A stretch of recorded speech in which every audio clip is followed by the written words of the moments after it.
will see nil rate. So roti किसी के ऊपर भी chapati or roti or paratha or whatever it is, they all come to nil.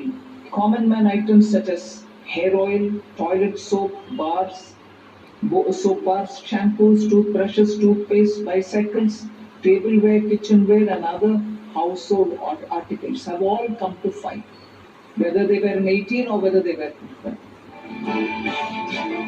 इन सामानों के अलावा खाने पीने और दैनिक इस्तेमाल के कई सामान जो पहले 12 और 18% के स्लैब में थे उन्हें 5% के स्लैब में लाया गया है। इन सामानों में मक्खन, घी, चीज, pasta, sauce, noodles, chocolate, packed नमकीन, भुजिया, हेयर ऑयल, टॉयलेट सोप, साबुन, shampoo, toothbrush, toothpaste, cycle, tableware और किचनवेयर समेत कई चीजें शामिल हैं। किसानों को भी जीएसटी में बड़ी राहत दी गई है। कई उत्पाद जो 12 और 18% के स्लैब में थे उन्हें 5% के स्लैब में लाया गया है। वहीं 28% के स्लैब में आने वाले टीवी और एसी जैसे इलेक्ट्रॉनिक सामान अब 18% के स्लैब में आएंगे। ऑटोमोबाइल सेक्टर को भी जीएसटी स्लैब में बदलाव से बड़ी राहत दी गई है। छोटी कारें और मोटरसाइकिल सस्ती होंगी।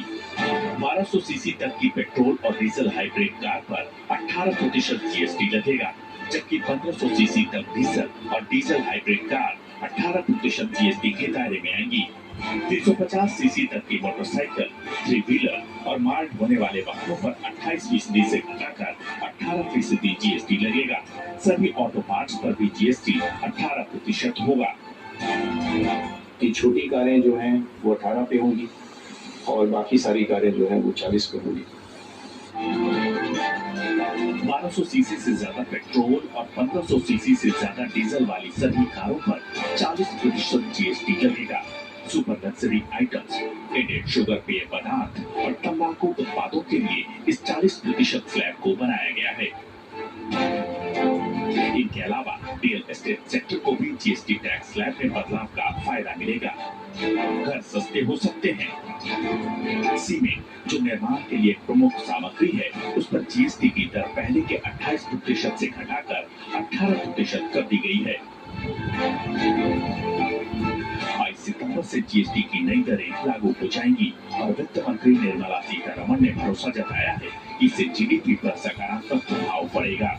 माना जा रहा है कि जीएसटी स्लैब में इस बदलाव से आम आदमी की जेब में ज्यादा पैसा बचेगा। त्योहारी सीजन में आम आदमी के खर्च करने की क्षमता में इजाफा होगा, जिससे अर्थव्यवस्था में तेजी